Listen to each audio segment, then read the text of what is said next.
할렐루야. 오늘도 말씀과 함께하는 여러분을 주님의 이름으로 축복합니다. 계속되던 강추위가 조금 풀린 것 같습니다.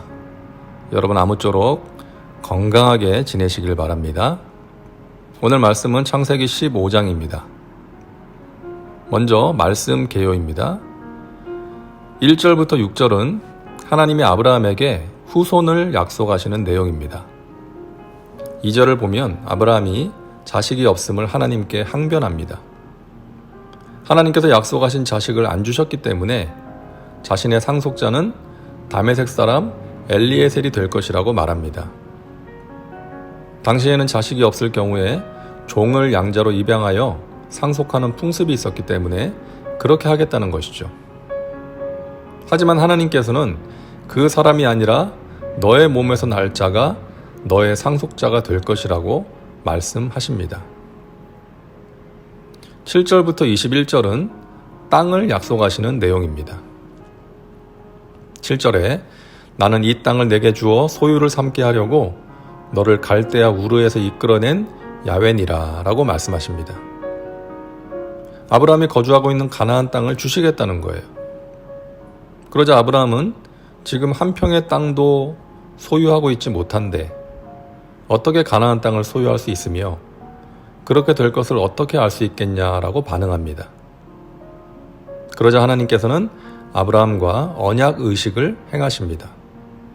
그리고 말씀하십니다.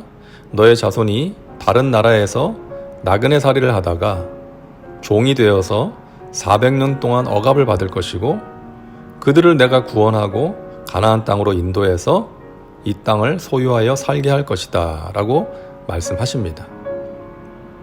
땅에 대한 약속을 구체적으로 확인해 주신 것입니다. 다음은 말씀 묵상입니다.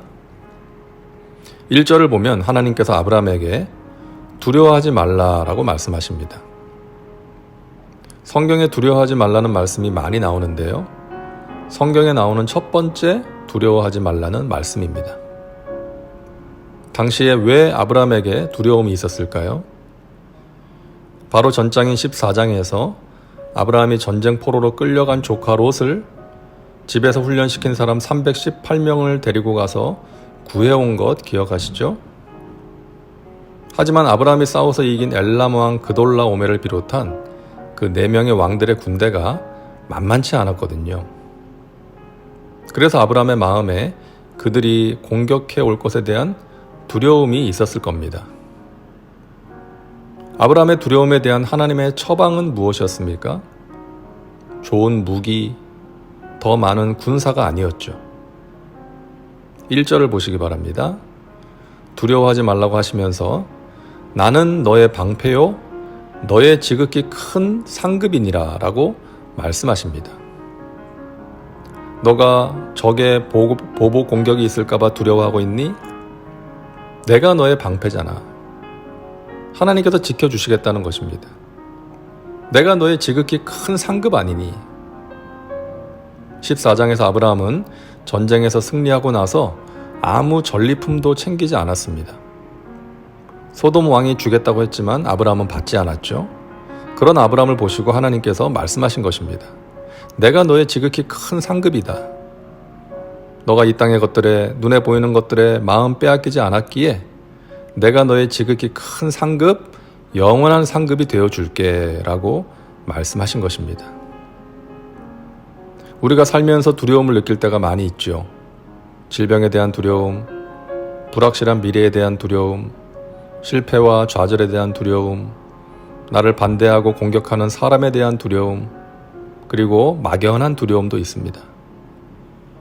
두려움은 자연스러운 감정이지만 두려워하는 마음은 하나님이 주시는 것이 아니라고 성경은 분명히 말씀하십니다. 그러므로 두려움이 우리 마음에 생길 때에 그 두려움을 방치하지 말고 우리를 지켜주시는 방패요 영원한 상급이 되시는 하나님을 바라봄으로 두려움을 물리치고 이겨내야 하는 것입니다. 또 한 가지 묵상 포인트는 5절과 6절입니다. 하나님께서는 자손에 대한 약속을 믿지 못하는 아브라함에게 앞으로 너의 몸에서 날 자가 너의 상속자가 될 것이라고 말씀하시고 그를 이끌고 밖으로 나가 하늘의 별을 바라보게 하십니다. 너의 자손이 저 하늘의 별처럼 될 것을 믿으라는 것이죠. 이처럼 하나님께서는 우리가 믿지 못할 때, 믿음이 부족해서 흔들릴 때 우리에게 믿음을 주시기 위해 애를 쓰십니다. 하늘을 보게 하시는 거예요. 사방이 막힌 것 같을 때에도 하늘은 뚫려 있으니까. 역사 이래로 하늘은 막힌 적이 없으니까 하늘을 보라는 거예요. 하나님을 바라보라는 것입니다. 그러면 믿음이 생길 것이고 길이 보일 것이기에 힘든 시기를 이겨낼 수 있기에 하늘을 보라는 것입니다. 시편 기자는 고백합니다. 시편 121편에서 내가 산을 향하여 눈을 들리라. 나의 도움이 어디서 올까? 나의 도움이 천지를 지으신 야훼에게서로다. 우리의 도움은 천지를 지으신 하나님에게 있습니다. 다음 절 6절을 보면 아브라함이 야훼를 믿으니 야훼께서 이를 그의 의로 여기셨다는 말씀이 나옵니다. 아브라함은 하나님의 말씀을 통해 그리고 하늘의 별들을 보면서 믿음을 갖게 되었습니다. 저 하늘의 별을 만드신 창조주 하나님, 그리고 저 수많은 별들을 질서정연하게 움직이게 하시는 정확하신 하나님이 나의 하나님이시다. 약속하신 것을 반드시 이루실 것이다. 이런 믿음을 갖게 된 것이죠. 그것을 의로 여기셨다고 말씀합니다. 노아에 대해서 말씀드릴 때 나누었는데요. 여기서 의, 사람에게 말하는 의는 도덕적인 완전함을 의미하지 않습니다. 이 의는 관계의 개념이에요. 사람과 하나님 사이의 관계, 그리고 사람과 사람 사이의 관계에서 성실함을 인정받는 차원입니다. 하나님과 바른 관계 속에서 살아가는 사람, 그리고 사람들과의 관계도 아름다운 사람에게 의롭다라는 말이 주어지는 것입니다. 아브라함은 흔들릴 때도 있었고 불순종할 때도 있었고 실수할 때도 있었지만 자신과 함께 하신 하나님을 믿었고 자신에게 주신 하나님의 말씀이 이루어질 것을 믿었기에 그를 의롭다고 여기신 것입니다. 많은 사람들이 의로움이 아닌 이익을 추구하며 살아가고 있습니다.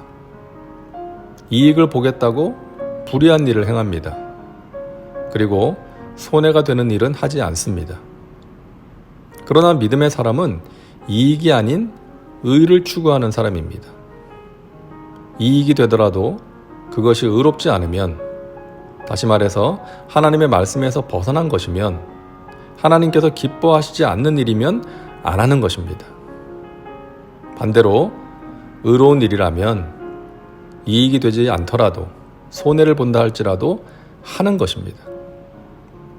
하나님을 믿는 사람은 의를 추구하는 사람입니다. 다음은 말씀 적용입니다. 우리는 살면서 두려움을 느낄 때가 자주 있습니다. 지금 나에게 두려움이 있지는 않은지, 있다면 그 두려움의 원인이 무엇이고 두려움을 극복하기 위해서 어떻게 해야 할지를 생각해 보시기 바랍니다. 그리고 의를 추구하기 위해서, 하나님으로부터 의롭다 여기심을 받기 위해서 무엇을 결단하고 실천해야 할지를 생각해 보시기 바랍니다. 이제 기도합니다. 사랑과 은혜가 풍성하신 하나님, 오늘도 말씀과 함께 살게 하시니 감사합니다. 우리의 마음에 두려움이 찾아올 때 방패가 되시고 상급이 되시는 하나님을 바라봄으로 두려움을 물리치게 하여 주옵소서.